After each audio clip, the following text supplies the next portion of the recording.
We continue our reading of Lest We Forget, a daily devotional by author George R. Knight.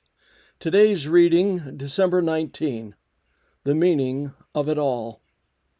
And when in time to come your son asks you, "What does this mean?"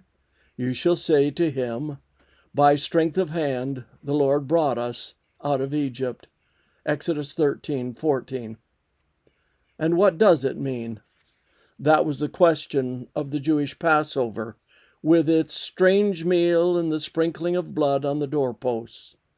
God was concerned that his ancient people not lose contact with his leading in their past.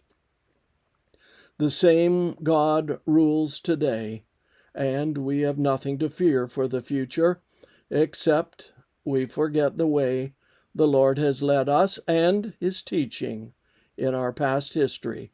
Life Sketch, page 196. We have spent nearly 1 year meditating upon that history.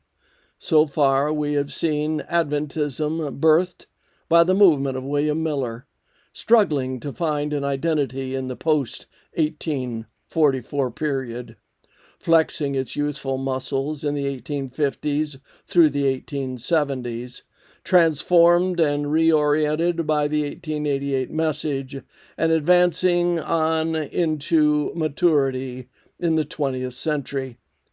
To put it mildly, the denomination is all but unrecognizable from its early years.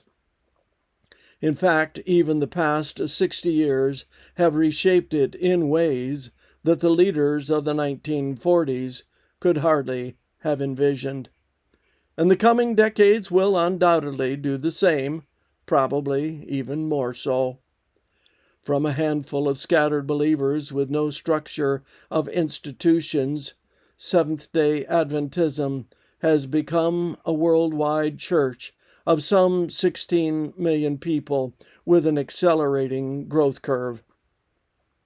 Starting out as a frowned-upon minority, in some nations today it is a leading or even the dominant denomination, though in most countries it still has and probably always will have minority status. But why are we here? The answer is obviously not to create a strong denomination that is socially aware and provides a comfortable place of fellowship for its members. Those are good things, but not sufficient.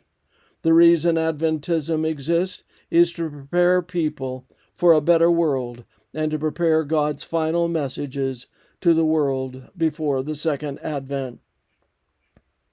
During the last few days of the year, we will meditate upon the meaning of Adventist history, including the questions of what happened to all those Millerites, and why did Seventh-day Adventism succeed where others failed. God's people still need to ask the Exodus question of why. This concludes our reading today of Lest We Forget.